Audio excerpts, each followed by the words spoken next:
여러분 안녕하십니까? 오늘도 예수님 안에서 복된 하루 되시기를 바라면서 오늘 말씀드릴 다니엘 강해는 다니엘 8장 6번째 강의로 망하게 하는 죄악의 세력이라는 주제입니다. 다니엘 8장 13절 14절 내가 들은즉 거룩한 자가 말하더니 다른 거룩한 자가 그 말하는 자에게 묻되 이상에 나타난 바 매일 드리는 제사와 망하게 하는 죄악에 대한 일과 성소와 백성이 내어준 바 되며 짓밟힐 일이 어느 때까지 이를꼬 하매 그가 내게 이르되 2300 죄악까지니 그때의 성소가 정결하게 함을 입으리라 하였느니라. 먼저 성소를 파괴한 죄의 세력에 대해 살펴보겠습니다. 천사는 세 가지 핵심 문제를 질문하고 있는데, 첫째, 매일 드리는 제사. 두 번째, 망하게 하는 죄악에 대한 일. 세 번째, 성소와 백성이 내어준 바 되며 짓밟힐 일에 대한 것입니다. 이 모든 것은 성소 봉사에 관한 내용입니다. 기본적인 성소 진리를 알아야만 이해할 수 있는 문제입니다. 성소란 타락한 인간을 위해 마련하신 그리스도의 속죄를 깨닫고 회개하여 구원받도록 하시는 하나님의 사업을 보여주는 교실이자 교과서입니다. 하늘에 성소가 있고 하늘에서 하시는 구속의 계획의 진행을 이 지구에서도 알도록 모형이 세워진 것이 옛날 이스라엘 성소였습니다. 그리고 모든 사람이 하나님이 거하실 수 있는 성소가 되어 죄로부터 정결케 되면 구속 사업이 완결됩니다. 즉 그분과 하나가 되어 신의 성품에 참여하게 되고 영원히 죄와 죽음이 없는 우주에 복귀하는 회복이 이루어지는 것입니다. 이런 진리를 설명하는 것이 성소 제도입니다. 히브리서 8장 5절 저희가 섬기는 것은 하늘에 있는 것의 모형과 그림자라. 첫째, 매일 드리는 제사.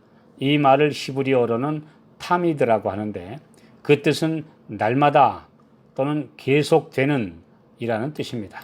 즉 끊이지 않는 향불, 언제나 불 밝히는 금초대, 아침과 저녁에 매일 어린 양을 제물로 드리는 상번제, 그리고 번제단에서 꺼지지 않고 타는 불, 떡을 항상 차려놓은 진설병 등 매일 끊임없이 계속되는 봉사와 개인들을 위한 속죄 제사를 뜻하는 표현입니다.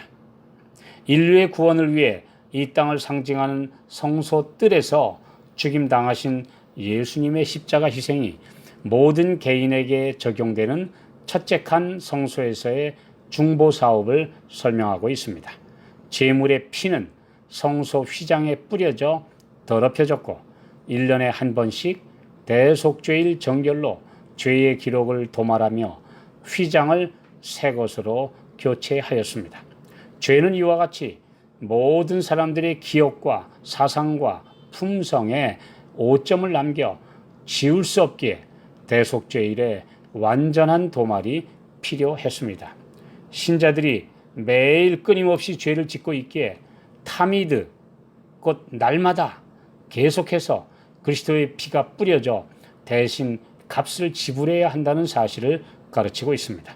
이 죄의 기록은 마지막 심판날에 가서야 완전히 도말되어 이 지구에서 죄가 없어질 때에 최종 완성이 이루어지게 될 것입니다. 이것이 둘째 칸 지성소에서 이루어질 대속죄일입니다. 어떤 분들은 예수님이 십자가상에서 다 완전한 속죄를 이루셨기 때문에 끝났다라고 말하는데요. 그 후에도 인류의 마음속에 아직도 죄가 계속해서 지어져 흔적을 남기고 마음 성소를 더럽히고 있다고 하는 사실을 생각해 본다면 이 지구의 역사 마지막에 최종적인 완전 속죄와 도말이 이루어져야 한다는 사실도 우리가 확신할 수 있습니다. 두 번째, 망하게 하는 죄악. 죄인이 죄 가운데 계속 머물고 있으면 망하게 됩니다. 죄인으로 유일한 희망인 대속주 그리스도를 바라보지 못하여 망하게 하는 것, 이 사실이 곧 사탄이 하는 일이며 거짓 종교와 미혹의 속임수로 성소 진리를 가려버리고 인간이 만든 교리와 거짓 가르침으로 대체한 것입니다. 마태복음 24장 15절, 멸망에 가증한 것이 거룩한 곳에 선 것을 보거든 읽는 자는 깨달을진저. 로마 제국은 예루살렘 성전을 파괴하였고 그 보좌를 이어받은 로마 교황권은 성소 제도가 가르치는 진리를 파괴했습니다. 마리아 중보와 고해 성사로 예수님의 중보 사역을 가로채버렸고 행위로 의롭게 된다는 고행 제도와 죄를 지적하는 하나님의 십계명을 변개하여 거룩함에 이르지 못하게 하는 것, 곧 이것이 바로 망하게 하는 죄악의 세력입니다. 고린도전서 3장 16절 17절, 너희가 하나님의 성전인 것과 하나님의 성령이 너희 안에 거하시는 것을 알지 못하느냐? 누구든지 하나님의 성전을 더럽히면 하나님이 그 사람을 멸하시리라. 하나님의 성전은 거룩하니 너희도 그러하니라. 죄는 하나님의 성전인 사람을 더럽힙니다. 성전이 더럽혀지면 멸망합니다. 구원의 주님을 바로 알고 그분을 영접하여 그분과 하나 되지 못하게 하는 거짓 가르침, 곧 망하게 하는 죄악의 큰 세력이 1000년이 넘는 오랜 세월 동안 기독교 세계를 지배해온 교황권입니다.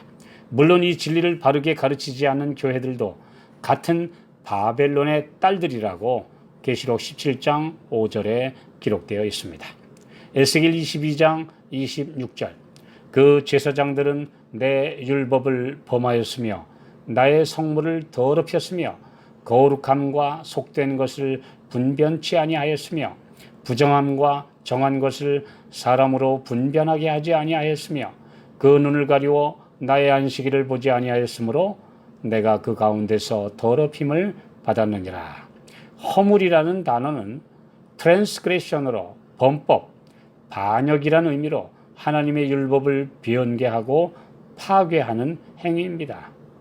하나님의 성호를 더럽히고 그분의 성전을 파괴하는 것입니다. 그렇게 되면 멸망을 당하게 됩니다. 세 번째, 성소와 백성이 내어준 바 되며 짓밟힐 일. 작은 뿔 적그리스도 세력이 오랫동안 세계를 지배하는 사건은 참으로 모든 하늘 존재들과 지상의 성도들에게 참기 힘든 고통의 시간이었습니다. 이를 자초한 것은 초대교회에 가만히 들어온 배도와 타협의 세력이었습니다. 사도들이 여러 번 경고한 대로 흉악한 이리가 교회 안에 들어온 까닭입니다. 이것이 바로 오랫동안 이 세상을 망하게 하는 죄로, 그리고 성소와 백성을 그런 세력에 내어준 바 되고 짓밟힐 그런 기간에 대한 예언이었습니다. 오늘날도 순수한 말씀의 진리 위에 서 있는 교회가 바로 망하지 않게 하는 진리, 곧 구원 얻게 하는 참 등대의 역할을 다하는 것입니다. 진리와 말씀을 가진 순수한 하나님의 참 교회의 일원이 되시는 모든 분들이 되시기를 호소합니다.